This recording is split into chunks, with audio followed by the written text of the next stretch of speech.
Yo, mambo mwanangu. Na story moja inayohusu maisha ya msichana mmoja aliyefahamika kwa jina la Ella, ambaye alikuwa na boyfriend ambaye alifahamika kwa jina la Kelvin. Leo walikuwa wanahitaji kutoka kwa ajili ya kwenda kwenye ati kwa ajili ya kwenda kusherekea. Hivyo basi jamaa alimwambia hizo nguo ulizovaa sijazipenda, kwa nenda ukabadilishe kwa ajili yangu, wala sihitaji uende umevaa hizo nguo, nenda kavae nguo nyingine ambazo mimi nahitaji uvae. Sihitaji uvae nguo ambazo zinakuwa hazina maadili mazuri. Lakini mshikaji pia alimpa muda mfupi sana, akamwambia nakupa dakika tu kama 15, nenda kabadilishe nguo, hatuna muda wa kutosha, kachukue nguo vae uje tuondoke. Of course lakini nikukumbushe kusubscribe pamoja na kucomment, lakini kubwa zaidi naomba usubscribe ili uwe mtu wa kwanza kupata taarifa zetu na movie zetu zinapoweza kutoka. Alright, kaji ndiye ambaye pia alikuwa analipia kodi ya nyumba ambayo hii wanapa yeye na mama yake. Kwa Ella aliweza kurudi ndani, lakini alikuwa amekasirika sana kwa sababu alikuwa hajapenda kitu ambacho amefanyiwa na huyu boyfriend wake ambaye ndiye anayewalipia kodi hapa pamoja na mama yake. Yaani mama yake ni kila baada ya siku 3 siku 4 ni miamala ya Ella tu inaweza kusoma. Lakini baada ya kuwa ameingia ndani sasa alipigiwa simu na boyfriend wake mwingine ambaye wamesoma moja na ni boyfriend wake wa muda mrefu sana. Of course kwamba kutokana na hali ya maisha ni kwamba mama yake alikuwa tayari ameweza kumforce bibie huyu aweze kuwa na mahusiano ya karibu sana na huyu kijana ambaye amekuwa akiwalipia vitu kama kodi ya nyumba pamoja na bili za maji na kuwawezesha pia kiuchumi. Na hivyo basi huyu jamaa alikuwa ni anafanya kazi za saidia fundi kama unavyojua, lakini alikuwa ni msomi ambaye alikuwa anahitaji kupata ajira na mambo yake hayakuwa vizuri. Lakini Ella alipokuwa amemaliza sasa kuweza kujiandaa kwa ajili ya swala lazima la kuweza kutoka, alipotoka nje akakuta mshikaji ameshaondoka, na mshikaji akamwambia dakika nilizokupa ni nyingi sana, umeniweka hapo nje nimekusubiria sijakuona, kwa mimi nimeshaondoka, kwa wewe rudi ndani tu. Ella ilibidi aweze kurudi ndani, lakini tunarudi upande wa pili, tunamuona huyu mwamba sasa ameweza kurudi magetoni baada ya kutoka kwenye mishemishe zake. Anakuta kuna ndala hapo za mtoto wa kike, na hilo geto bwana wanashare yeye na mwanae ambaye ni huyu hapa ambaye anakwenda kwa jina la Ogu. Mshikaji amwambia bwana mimi leo niko kuna shemeji yako, kocha msingi bwana wewe subiri hapa nje mpaka tumalize mazingira yetu. Tunarudi pili, Ella mama yake alikuwa akishangilia sana baada ya kuwa muamala kutoka kwa boyfriend wake Ella, lakini Ella kumbuka muda huo yuko na mgogoro na boyfriend wake kwa sababu alimwambia aende akabadilishe nguo, lakini alivyoweza kutoka kumkuta. Kwa hiyo ni kitu ambacho pia alikuwa amekosewa, kwa alihitaji kuweza kupata muda wa kuweza kusahihisha hayo mambo ambayo yametokea. Bwana mshikaji baada ya kuwa ametoka kufanya mambo yake basi ilibidi aweze kuingia ndani baada ya kuwa mshikaji huyu ambaye ni jamaa yake huyo upala akawa tayari ameshamtoa mchumba ndani. Kwa mshikaji aliweza kurudi ndani na mshikaji alimuuliza bwana hivi mwisho wa mwezi bwana nahitaji nimtumie mpenzi wangu zawadi, naweza nikamtumia zawadi gani? Mshikaji akamwambia wewe una hela mwanangu, tulia tu, yani wewe tulia, huna hela wala nini, uweze kumtumia mtoto wa kike zawadi, wenzio wanahonga magari, wenzio wanatoa manyumba, wewe utampa nini? Utampa nini huyo mtoto mzuri? Lakini mshikaji bwana alipaniki sana kwa sababu mshikaji wake alikuwa anamchukulia poa sana. Tunarudi upande wa pili huku sasa ndiko anakoishi bwana Kelvin ambaye ndiye big boss ambaye anaihudumia familia ya bidada huyo Ella. Ella leo alikuja kumtembelea baada ya kuwa ameshauriwa na mama yake kwamba kweli amekukosea, aliondoka akakuacha na ilitokea mwende wote kwenye party, lakini nenda kaongea naye. Mara nyingi sana wanaume huwa hawaongei kwamba samahani, ila vitendo ndio vinaongea. Kwa bibi aliweza kusikiliza ushauri wa mama yake, na alivyoweza kuja kwa mshikaji kama unavyojua bwana mshikaji bwana ni ana kiburi sana cha pesa, kuomba msamaha wala nini kwa sababu ya kuondoka. Lakini dakika chache Ella aliweza kupokea SMS ambayo ilifanya atabasamu, na mshikaji alimind sana. Of course jamaa lina wivu sana, lilianza kuongea kwa hasira sana, na of course ilikuwa limemind sana kuhusu hili jambo.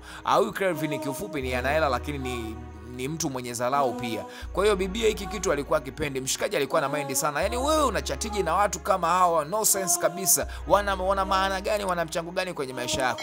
Kwa bibia bwana ilibidi tu, hata simu mshikaji alizokuwa anapiga hakuweza kuzipokea. Huyu bwana anakwenda kwa jina la Otochi. Sasa huyu mshikaji ambaye ni Otochi, jamaa yake aliendelea kumshauri akamwambia bwana wewe achana na watoto walembo hao. Otochi mimi nakushauri rafiki yangu, achana na hao watoto wazuri, hauna chochote cha kuwapa, yani wewe utawapa nini? Kwa mfano tunarudi upande wa pili huko ambaye sasa ni bibi Ella alikuwa yuko na huyu bwana ambaye ni Kelvin ambaye ndiye mchumba wake, ndivyo inavyofahamika, lakini ni kwa sababu tu kwamba ni za kiuchumi. Huyu mshikaji amekuwa akiwezesha kiuchumi na mama yake amekuwa akimshauri sana kuwa karibu na huyu bwana. Lakini bibi alikuwa anatamani kuweza kwenda kufanya kazi na aweze kujihudumia mwenyewe pamoja na familia yake, aweze kuisaidia ni kwa maana ya mama yake. Lakini mshikaji alimwambia kwamba ninawalipia kodi, ninafanya kila kitu, kwa wewe hauhitaji kufanya hayo kazi yote, wewe tu kaa hapo endelea tunakula bata, sihitaji ni kusikia unaenda kufanya interview ya kazi yoyote ile. Kwa bibi ilibidi tu awe mpole, aweze kumsikiliza huyu boyfriend wake ambaye mama yake kiukweli anamkubali sana, yani mama yake Ella ambaye ni mama mzazi. Lakini mshikaji huku upande wa pili ambaye ni bwana Otochi alikuwa akiangalia picha ya Ella na kuendelea kucheka tu mwenyewe. Aliweka kifuani na kwambia hapo alikuwa anahisi amani hapo, au vipi? Ya watoto wa 2000 wanajua mambo kama hayo, sisi wazee wa 90 tushaanza kusahau. Basi mshikaji alikuwa anaiangalia mara tatu kama soma la 4 huku akizidi kutabasamu, huku mwanae akimwambia wewe mwanangu umshalogwa tayari. Sasa upande wa pili huku tunarudi kwa Ella. Ella ana mgogoro wa nafsi kwa sababu moyoni mwake anampenda Otochi, na upande wa pili mama yake anaendelea kumshawishi kwamba Kelvin ndio mwanaume kufanya naye maisha, especially kwa maisha sasa hivi akuwa na mwanaume ambaye mwenye hela ndio kila kitu. Lakini bibi alikuwa anasema kifupi maisha ya kukaa na bwana Kelvin ni magumu sana, kwa sababu bwana Kelvin ni mtu ambaye mwenye jeuli, lakini pia amekuwa akimfokea sana, kwa ni vitu ambavyo alikuwa vipendi. Mama yake bwana akawa amemfuata jikoni na kumwambia, akaendelea kumsisitiza, akamwambia tafadhali ninaomba uachane kabisa na ukaribu na Otochi, kwa sababu Otochi ni mwanaume ambaye hana hela na maisha yake bado anajitafuta, yuko huko mtaani anafanya saidi ya fundi. Lakini bibi aliendelea kumwambia mama yake kwamba ni kipindi tu ambacho anapitia, mambo yatakaa vizuri. Kwa hiyo mimi unavyoendelea kuniambia mimi niendelee kuwa karibu na bwana Kelvin, mimi sioni sababu, isitoshe mimi simpendi bwana Kelvin kwa kweli. Lakini bahati mbaya sasa ni kwamba Kelvin alikuwa anapiga simu na bibi hakuweza kuipokea kwa sababu alikuwa jikoni na simu ilikuwa iko chumbani. Hivyo bwana Kelvin alikuwa amekasirika sana, yani akawa anapiga kelele nyumbani kwake, huyu naye mbona apokee simu yangu, inakuaje huyu bwana? Alikuwa anaongea sana kwa jeuri pamoja ana hasira. Lakini upande wa pili huku mama akapigiwa simu sasa na bwana Kelvin, akamuuliza mama, hivi samani huyo mwanao yuko hapa? Niko naye tu hapa, wala mna shida, kwa nimpe simu bwana? We ile kumpa simu bwana jamaa alifoka, aliongea kwa hasira, kwani hujapokea simu zangu, inakuaje? Yani kama umesema simu umeacha jikoni, haya sasa kama umeacha simu jikoni ili iweje bwana? Kwa mshikaji bwana alikuwa ni mtu ambaye mwenye hasira sana, kitu ambacho bibi hakuweza kukifurahia hata siku moja. Lakini mama yake ndiye ambaye alikuwa anashindikiza kwamba bibi aendelee kuwa na ukaribu zaidi na huyo mwamba hapo. Sasa upande wa pili tunarudi kwa bwana Otochi. Otochi kumbuka ni amesoma lakini bado hajapata ajira. Kama unavyojua bwana, sio ugonjwa tu ulioko ndani ya nchi yetu peke yetu, lakini hata pia kwenye nchi za watu pia vijana wengi sana wanasumbuka kwenye swala la ajira. Kwa mshikaji bwana aliweza kurudi, na baada ya kurudi alimkuta mshikaji wake na kuweza kupiga naye story 2-3. Mshikaji bwana alimpa tu pole, lakini zaidi ya yote tu alimwambia bwana mimi mipango bwana bado haijakaa vizuri mwanangu, yani sijui utaniweka kwenye nyumba yako paka lini, kwenye ile ghetto lako ili mwanangu. Mshikaji amwambia bwana wewe sikia, wewe cha msingi tu mwanangu hapa tutupate tu mazingira ya kufanya mengine, ama masuala kwenda kuomba kazi kama vipi wewe yapotezee. Lakini mshikaji alimwambia bwana haiwezekani. Akamwambia sasa sikiliza, hapa kwanza mimi leo nina mchumba yuko ndani. Akamwambia wewe si jana tu umetoka kuingiza mtoto mzuri na leo tena una mwingine. Akamwambia wewe tulia, mimi niko na shemeji yako ndani, tulia mwanangu, mbona unapiga kelele sasa? Wewe tulizana kwanza. Kwa kama vipi wewe kwanza kaa hapa nje, kaa hapa nje, mimi nikitoka mambo yangu huko ndani na mtoto mzuri huyu. Afu sasa huyu hapa ni mdogo. Mshikaji akamwambia lakini mwanangu bwana ajiangalie, unajua unaweza kaja siku 2-3 kaletewa watoto hapa. Akamwambia mimi niletewa watoto, wewe unachukuliaje unaletea zesheni mwanangu? Kwa mshikaji akamwambia wewe kaa nje hapa. Na ilikuwa mida saa 11 kuelekea saa 12 mshikaji katoka kwenye interview, lakini bado hajaambulia chochote, ameambiwa ataitwa. Kwa mshikaji ikabidi sasa akae nje ili aweze kusubiria sasa mwana aendelee na masuala ya mitevyengo huko ndani ili amalizane, ili naye ndio mshikaji aweze kuingia. Kumbuka anatumia ghetto moja na mwamba. Kwa mshikaji ikabidi akae hapo nje, akakaa nje akakaa. Unaambia ilikuwa saa 3 ikawa saa 4, baada ya kuwa saa 4 ikawa saa 9. Lakini baadaye bwana mshikaji ilibidi tu aweze kulala paka giza lilipoingia. Sasa mshikaji aliweza kuja na kumletea sasa hilo shuka na mto ile aweze kujifunika. Lakini mwamba alimwambia inakuaje paka saizi bado tu hamjaweza kumaliza? Mwamba alimwambia bwana huyu mtoto ni bado kabisa mbichi, yani bado niko nahangaika naye. Kocha msingi wewe huwezi kuingia ndani, wewe tulala hapa nje. Niko na shemeji yako ndani huko tunaendelea na mitevyengo yetu. Mwamba bwana alichokuwa anakifanya kikuwa fair sana, lakini mshikaji kwa sababu amekuja kutafuta maisha na amefikia kwenye ghetto la mwamba hapo na hana namna ya kuweza kufanya, ilibidi tu aweze kubaliana na hali ambayo inaendelea. Basi mwamba ilibidi tu aweze kujifunika hilo shuka ambalo alikuwa ametolewa nje na mshikaji ili aweze kupumzika, na hiyo siku nzima ilibidi alale hapo nje mwanangu. Sio poa, ni katika haswa tu za maisha. Lakini Hivyo Mwamba aliona sio swala la maana sana, hivyo tu aliona ni bora tu aweze kupumzika. Ila tunahama upande huu, tunamwona Lea alikuwa katika hali ya mawazo sana, lakini alikuwa akisoma SMS ambazo zilizokuwa zikitumwa na Kelvin ambaye ni boyfriend wake ambaye amekuwa akiwawezesha sana. Lakini mama yake ghafla akaja na akadai kwamba ametumiwa hela nyingi sana na bwana Kelvin. Lakini bibi alikuwa anajiuliza, ina maana mimi kila nikigombana na Kelvin ili tu tuweze kupatana ndo lazima atume hizo fedha? Mama yake akamwambia, wewe tulia, achaga ushamba, haya ndio maisha, huyu ndio mwanaume wa kuishi naye na wala sipendi kusikia ukigombana naye kwa sababu ndiye mtu ambaye anayetuwezesha. Lakini bibi aliendelea kumwambia, mama, kwa kweli mimi nimechoka, haya sio mahusiano. Yani ni mtu ambaye kila kitu yeye anaweka pesa yake mbele, kila kitu yeye ni pesa yake mbele ndio ambayo anataka iongee kwa kila jambo. Basi bibi ikabidi aende kwa mshikaji ili waweze kuzungumza, waweze kupatia mwafaka wa haya mambo ambayo yanaendelea. Na bibi alipofika bwana alikuwa hataki maneno, lakini mshikaji bwana, kama unavyojua bwana, akabidi sasa aweze kumtuliza mtoto wa kike na kumwambia, bwana tulie baby, tuweze tuzungumze mambo yaweze kwenda vizuri, wala hakuna tatizo lolote ambalo linaweza likaendelea. Kwa mshikaji bwana aliweza kumtuliza mlembo. Basi sasa ni siku nyingine sasa, mshikaji ambaye ni bwana Otochi. Sasa Otochi alikuwa ametoka kufanya interview na aliambiwa sasa hii hapa ni interview nyingine, lakini wakati yuko njiani alipokea simu ya rafiki yake ambaye ni Ella. Alimwambia sasa, bwana mimi leo nataka nipite hapo mtaani kwenu, nipite nikusalimie. Sasa alibidi akimbie nyumbani, na bahati mbaya anafika tu magetoni anamkuta mshikaji wake tena kaja na mlembo mwingine yuko ndani. Yani ni mwendo tu wa kukuta viatu viko nje. Sasa mshikaji akamegonga mlango akamwambia, bwana sasa sikia, mimi bwana nina mgeni wangu anakuja. Jamaa akamwambia, bwana sikia, wewe mgeni wako utamfikishia nje, wewe mimi huko ndani endelea na mitevi yangu kama kawaida. Mshikaji akaendelea kumlalamikia akamwambia, jamani sasa tafanyaje hapa bwana? Sasa ikabidi sasa aende tu kumpokea baada ya kuwa amefika, na walikuwa na furaha sana kwa sababu of course pia ni muda mrefu sana. Kwa hiyo jamaa akamwambia, rafiki yangu bwana yuko na girlfriend wake ndani, kwa hiyo tunatumia chumba kimoja, kwa hiyo siwezi kuingia ndani. Akamwambia haina shida, tunaweza tu hapa tukakaa. Basi mshikaji ikabidi amwambie, ngoja nikakuangalizie kidogo kinywaji ili tuweze kuweka vizuri mambo yakae vizuri. Bwana we mgeni wake imebidi amfikishie nje ambaye ni Ella, na Ella anampenda sana Mwamba, lakini sasa Mwamba bado hana maisha wala haelewi. Lakini bado hata kinywaji chenyewe mshikaji hakuambulia chochote, ilibidi tu arudi na kumwambia, samahani kwa kweli uniwe razi. Lakini bibi alimwambia, usiwaze wala hata usiwe na shida, mimi tu kiufupi kwamba nimekuona na isitoshe pia ni muda mrefu hatujaweza kuonana.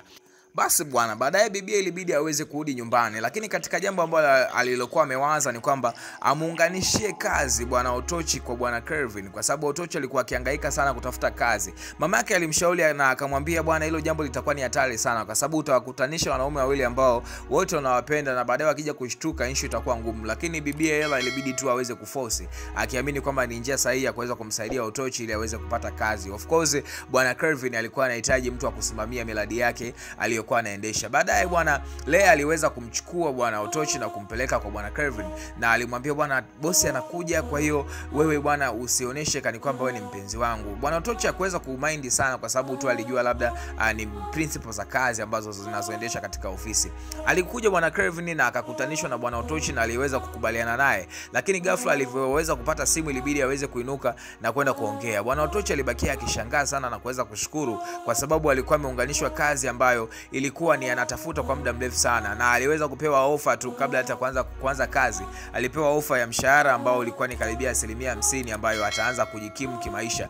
Ni kitu ambacho aliweza kufurahia sana. Lakini tunarudi kwa upande wa pili sasa kwa mwanae Otochi ambaye aliyekuwa anabadilisha walembo kila siku. Leo kati ya wale walembo kuna mmoja amempigia simu na kumwambia kwamba ana ujauzito. Basi mshikaji alikuwa amevurugwa sana na kuchanganyikiwa, alikuwa ni mtu mwenye mawazo sana. Otochi alipoweza kurudi, mshikaji alikuwa akilalamika sana na kuweza kusema, jamani sasa inakuaje, mimi msichana nilimwambia asije magetoni kama haijaelewi, kama yuko mwezini asije, sasa anakujaje magetoni afu leo ananipigia simu ananiambia na mimba. Bwana Otochi sasa ilibidi Otochi aweze kuchukua ile fedha ambayo alikuwa amepewa kama 50% hivi za mshahara wake ili aweze kujikimu, ili aweze kumsaidia mwanae asiweze kuadhilika kwa sababu tayari kashaweza kubebesha mimba kwa msichana kati ya wale ambao waliokuwa na date nao na aliokuwa akiwabadilisha kama nguo. Basi baadaye ilibidi aweze kuongea na bibi Ella ili aweze kuweza kumsikiliza, pia anaweza kumshauri. Ella alimwambia ngoja nikaongee na mama nisikie ni namna gani mama anaweza akatusaidia, pia alihitaji tu kwenda kuazima Ella. Lakini mamake Ella bwana alikasirika sana. Of course pia ampendi kumsikia hata Otochi katika kinywa cha binti yake, na alimwambia tu wewe ondoka hapa, mimi sina msaada wote wa kuweza kukusaidia kuhusu Otochi.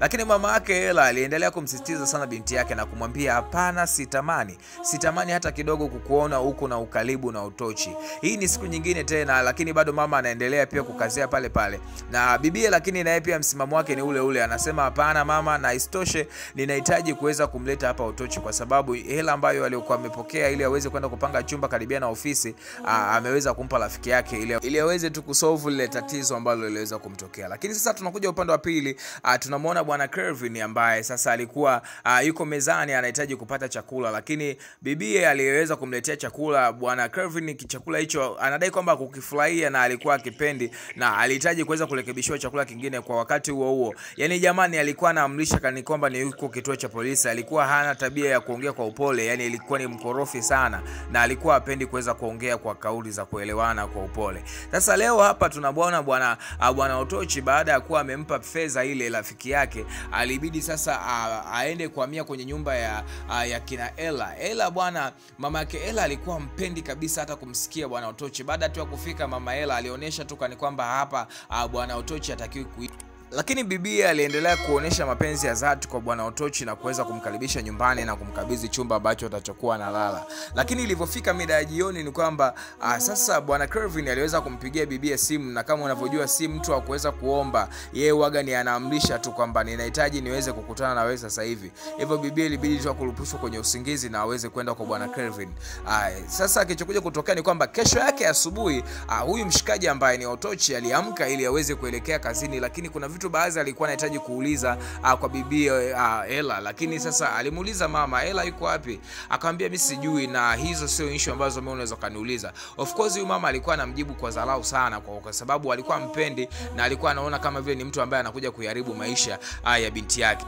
Sasa bwana Otochi akamepeleka dokumenti za ofisi kwa bosi ambaye ndiye Kelvin, na Kelvin aliweza kupokea dokumenti hizo na akapewa maelezo madogo ambayo aliyokuwa aweze kupewa. Lakini sasa Otochi alipokuwa anahitaji kuweza kuondoka, bwana Kelvin alimwambia nimekumbuka kitu kimoja, ni kwamba binamu yako yuko hapa. Bwana Otochi alishangaa binamu, ila ilibidi tu aweze tu kuitikia okay sasa. Akamwambia binamu ndio Ella ambaye ni binamu yako yuko hapa. Kumbe bwana Ella alikuwa amemtambulisha bwana Otochi kwamba yeye ni binamu yake na wala sio boyfriend wake. Lakini sasa bwana Kelvin naye alikuwa fahamu hilo jambo. Otochi alibakia akishangaa na kusema mimi ni binamu kivipi? Lakini bwana Kelvin aliendelea kumtambulisha, akamwambia bwana ningependa muweze kuondoka wote, lakini kiukweli atabaki tu hapa nipikie chai binamu yako, ila sio mbaya kama mmeweza kusalimiana.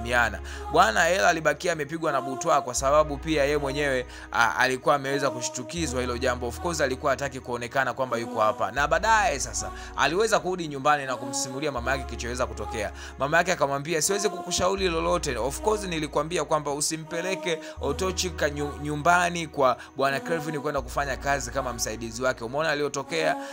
Sasa kazi kwako. Sasa baadaye tunamuona bwana Otochi aliweza kurudi na kuweza kumfuata Ella ili waweze kuzungumza kwa kile ambacho kilichoweza kutokea. Of course bwana Otochi kilikuwa kimemkela sana kile kitendo, anahitaji kupata majibu yaliyojitosheleza. Lakini Ella bado aliendelea pale tu kudai kwamba ni vile tu kwamba tumezoeana sana, ni watu ambao tuko muda mrefu sana, lakini hatuna jambo lolote lile ambalo linaloendelea. Bwana aliendelea kumdanganya bwana Otochi, lakini Otochi tu ilibidi aweze kumsikiliza na wala kutaka kuendelea kumshuku kani kwamba anamshuku vibaya, ila tu aliendelea kujiongeza kichwani na kusema hebu ngoja tu nimsikilize na wala nisiwe na shida ya kuonesha kani kwamba kuna jambo lolote ambalo ninalisanukia katika maisha haya ya kimahusiano. Basi mwamba ilibidi tu aweze kukubaliana na hali ambayo inayoendelea. Istosha anampenda sana huyu mchumba na wako pia na ndoto nyingi ili waweze kufanya katika maisha yao kwa pamoja. Alright, sasa leo hapa bwana alikuja kumtembelea huyu mshikaji. Mwamba alikuja kutembelewa na rafiki yake, lakini katika maswali ambayo mwana alimuuliza kwamba inakuaje kuhusu wale walembo na yule mmoja ambaye ulimpa ujauzito, jamaa alimwambia achana nao kwanza, wale achana nao wapotezee, ila mwanangu nyumba kali unakaa baada ya kupata kazi nini, mazingira yako fresh kama unavyojua tena wana ukishafanikiwa lazima waje kusifiki mtindo fulani. Sasa tunahamia upande wa pili huku tunamwona bibi Ella akiwa pamoja na boyfriend wake ambaye si mwingine ni Kelvin. Waliendelea kupiga story, lakini kati ya story ambazo zilizoweza kuiti sana katika eneo hili ni kwamba bwana Kelvin alihitaji sasa kuweza kumuoa kabisa girlfriend wake ambaye ni Ella. Lakini Ella baada ya kusikia hiyo issue ya kwamba Kelvin anahitaji kwenda kumtolea posa ili amuoe, Ella kwa kweli kufurahishwa na hilo jambo, na istoshe yeye alikuwa anampenda bwana Tochi, japokuwa Tochi alikuwa hana maisha, na istoshe pia alikuwa amemchongea mchongo wa kazi. Lakini japokuwa sasa ni kwamba mambo yameanza kuharibika kwa sababu mshikaji kashaanza kushtukia kimtindo hivi. Lakini sasa Mwamba leo anakuja nyumbani hapa baada ya kupiga simu nyingi za Ella zikawa zipokelewi. Alipofika akamuuliza mama, vipi Ella yupo? Mama akamwambia nahisi atakuwa ametoka, ila atakuwa kuna mahali ameenda, maana aliniambia anaenda kufanya interview ya kazi. Jamaa bwana alivuta simu kwa hasira sana na kumpigia Ella na kumwambia unaenda kufanya nini huko? Inasa ambazo mimi ninazozitoa hazitoshi kukuhudumia wewe na mama yako. Ninawalipia kodi, ninawatafutia chakula bwana. Alipomaliza kuongea na Ella akahamishia kibao kwa mama, na kwenyewe pia kuweza kujizuia. Aliongea kwa hasira sana na kumkemea huyu mama kani kwamba anaongea na mtoto, na akamwambia yani mwanao akija naomba uongee naye vizuri, lazima afuate principles zangu za maisha ambazo ninazozihitaji, vinginevyo tutashindwana. Na jamaa aliongea sana akimtishia huyu mama kani kwamba sasa ni amemooa pia au naye pia ni mpenzi wake. Yani jamaa hawezi kujizuia hata mbele ya mama mkwe, ni kitu ambacho kilikuwa ni cha ajabu sana. Na mama mkwe bwana alibaki hapa, mamake Ella akishangaa, jamani huyu ndo mwanaume ambaye nilikuwa nafikiria kwamba ni mwema kwa ajili ya mwanangu. Na alishika kiuno na kusema Mungu wangu, kumbe ndo maana binti yangu amekuwa akilalamika kuhusu mahusiano haya ambayo yanaendelea. Sasa kwa Tochi alipoweza kupeleka ripoti ya kazi ambayo imefanyika, jamaa alichukua ile katasi tu na kuitupa pembeni, akamwambia oya, hivi binamu yako inakuaje kwamba size mimi nampigia simu ni masaa 4, nilimpa nusu saa tu ya kuweza kurudi hapa nyumbani, na maana hawezi kunielewa. Sasa nakuagiza nenda kaongee naye, muelekeze maisha yake yote, mimi ndo nagalamikia na hili jambo haliwezekani. Baadaye basi Ella aliweza kurudi nyumbani, na mama yake aliendelea kumwambia binti yake kwamba bwana, hebu jitahidi uende vizuri na bwana Kelvin ambaye ndiye asha kuweza kuishi. Lakini dakika chache bwana mshikaji pia aliweza kuingia. Leo bana mama alikuwa sana na alimpokea Mwamba baada ya kuona I say mambo alivyokuwa anafikiria yeye ilikuwa tofauti, kwa sababu alikuwa anamchukulia sana poa huyu Mwamba na akiamini yule bwana ambaye anawawezesha ndiye mtu wa maana. Mshikaji alivyoweza kufika alimsalimia binti kwa furaha tu, kani kwamba hakuna jambo ambalo limeweza kutokea. Akamwambia nina taarifa nzuri lakini pia nina taarifa mbaya. Akamwambia ninataka kusikia taarifa nzuri kwanza kabla hiyo mbaya. Akasema basi ni vizuri.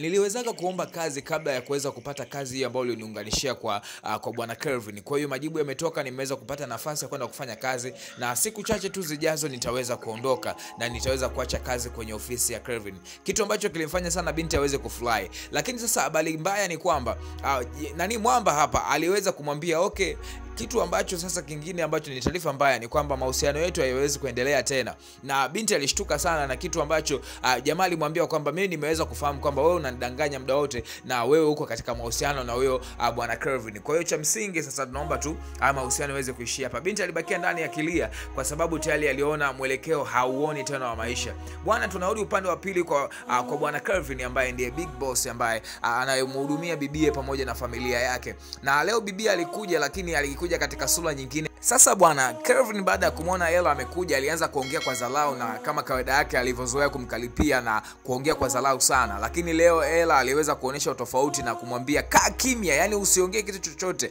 na ninaomba tu nikwambie mambo yote ambayo tunayoyafanya katika maisha yetu ni wewe ambaye unatufanya kwa sababu hutaki mimi niweze kuajiliwa wala nipate kazi. Kazi ngapi zimekuja kwangu na nimeweza kuzikataa kwa ajili yako?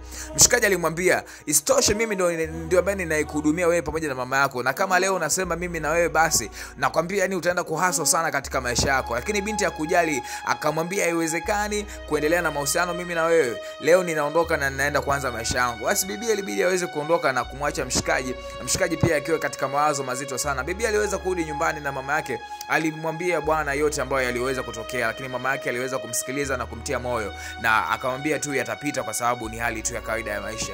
Sasa tunaingia siku nyingine hapa. Mshikaji bwana alikuja akagonga hodi katika nyumba hii ya kina Ella. Alivyoweza kufika ni kwamba Ella alimuuliza umesahau kitu gani? So ulisema mimi na wewe mahusiano yameweza kuisha. Lakini mshikaji alimwambia hapana, ninahitaji nikupe nafasi nyingine ya mwisho ili niweze kutimiza ahadi ambazo nilizokuahidi. Najua ni hali ya maisha ambayo bwana alichomwambia akamwambia ninahitaji nikupe nafasi moja ya kuweza kutimiza ahadi zetu ambazo tulizokuwa nazo tokea tukiwa tuko shule. Kwa hiyo bibi alianza kushtuka pia, lakini ni kitu ambacho kilichomshtua sana. Lakini baada jamaa alipiga goti kuweza kumpa pete ya uchumba. Bibi akamwambia hapana, naomba nijifikirie ujifikirie. Bwana we, ghafla ilisikika sauti ikiuliza unataka ujifikirie nini? Kumbe bwana alikuwa ni mama, alikuwa yuko pembeni na alikuwa kashasikiliza maongezi yao yote. Mama alimwambia hapa hakuna cha kusubiri, hapa sema ndio ndoa ifuatie. Bwana we, fly ilikuwa ni ajabu sana. Walifurahi sana kwa sababu tayari maisha yalianza kubadilika tokea muda huo, kwa sababu mshikaji alikuwa tayari kashaweza kupata kazi, na hivyo ilikuwa inafuatia ni ndoa na mambo mengine endelee. Bwana mama alikuwa anachombeza sio poa, anakuambia anawaambia baada ya ndoa tu na watoto mapacha hapa tutake masiala. Mama bwana baada hapo ilibidi awapishe ili aweze kuendelea na mambo mengine. Bwana usiendelee kukosa, endelea kuwa pamoja nasi.